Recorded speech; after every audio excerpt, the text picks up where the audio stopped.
We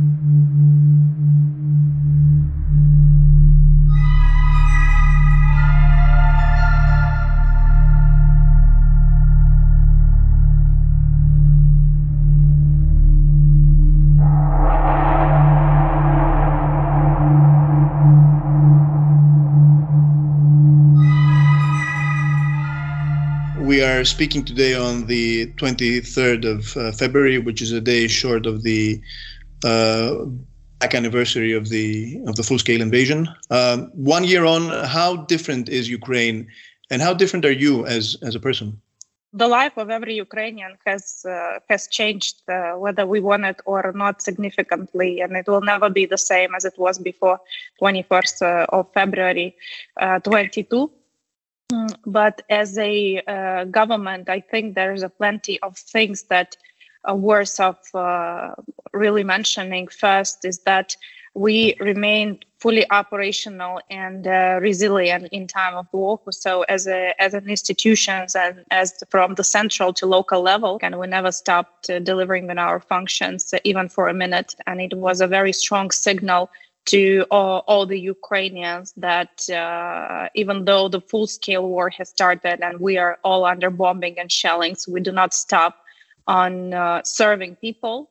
And of course, on top of that, the president of Ukraine has become the real symbol of this resilience, of this stamina of Ukrainian people. So it is something that kept us together, united, and kept us fighting throughout the whole this year. But I think this war and Ukraine's resolve has changed the world itself. It is now very clear that, unfortunately, to stand for the democracy, for normal European way of life, it now requires fighting on a battlefield. You know, the major decision was taken by me already on 23rd of February, knowing that having more than 100,000 troops concentrated around the borders from Belarus to Russia would definitely lead to a military escalation. I made a decision to separate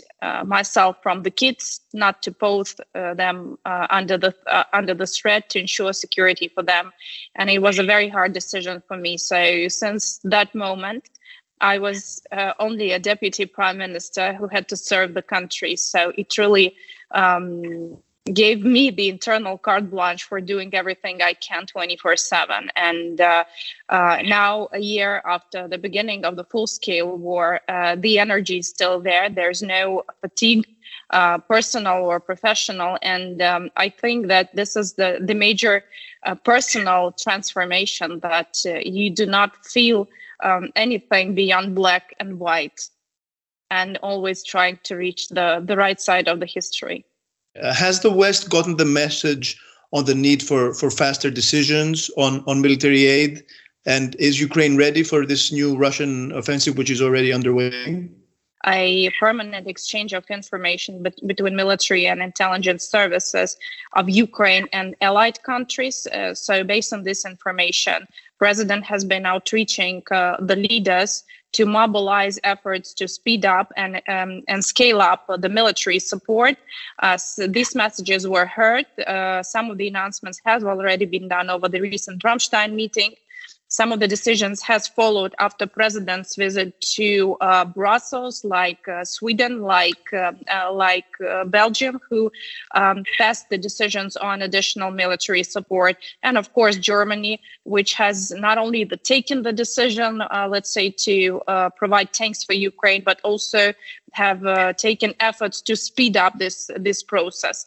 Although it still remains not at the level that we need, because first and foremost, when we are talking about the tanks and long-range artillery and the jets that we need, it is required to save the manpower, to protect the civilian population, and to make sure that we are more capable on a battlefield. And in your eyes, can Beijing be an honest broker for peace? The positive thing is that there is a dialogue. This has taken a long time to have this line of communication and the dialogue generally. But I would say it's too premature to have any forecasts. But having on our side all the Western democracy to get a broader engagement of players from Asia and Africa to make sure that we all contribute to ending the war, but secondly, preventing these countries from supporting Russia. Having this line of communication is essential and important, and I think also a turning point in building a broader coalition of states engaging in efforts to end the war. Now, the EU is close to adopting a 10th package of sanctions against Russia. Is it strong enough? Is enough being done to stop circumvention of sanctions, including through countries like Turkey? Unfortunately, the war is still taking place, and I'm sure that this is not the last package of sanctions. For us, it's really important that there are sanctions covering the Iran.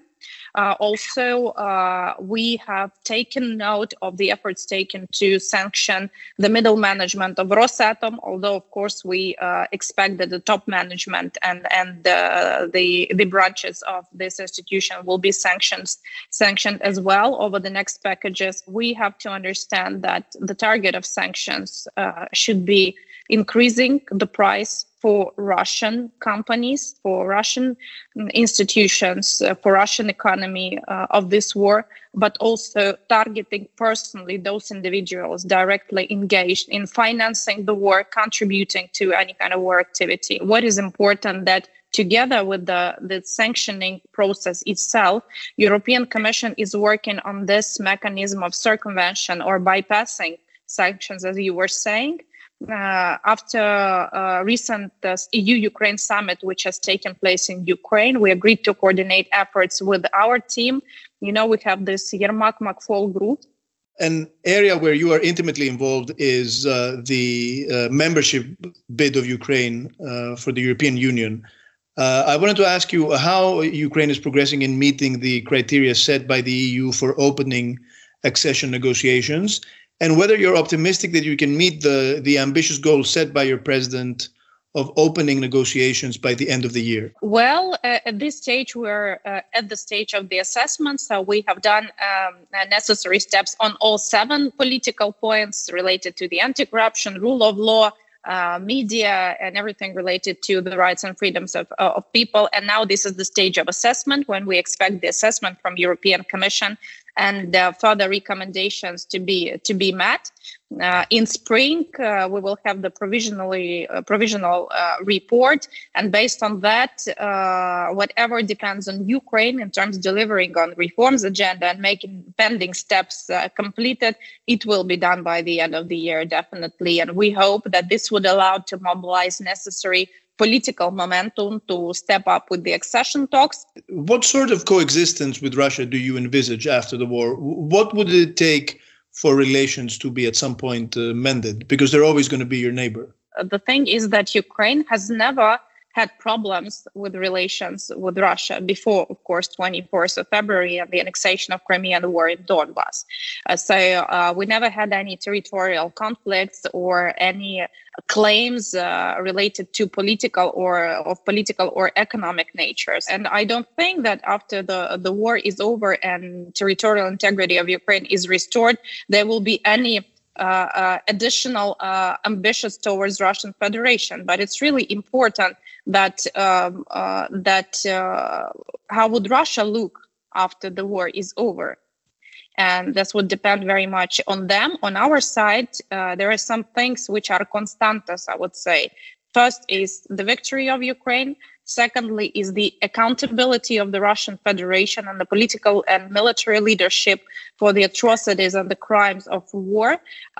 With this minimum, this is the minimum under which Ukrainian people, Ukrainian society, people, families, children and women could at least forget about its existence. And of course, reparations and financial retributions, these are the major elements.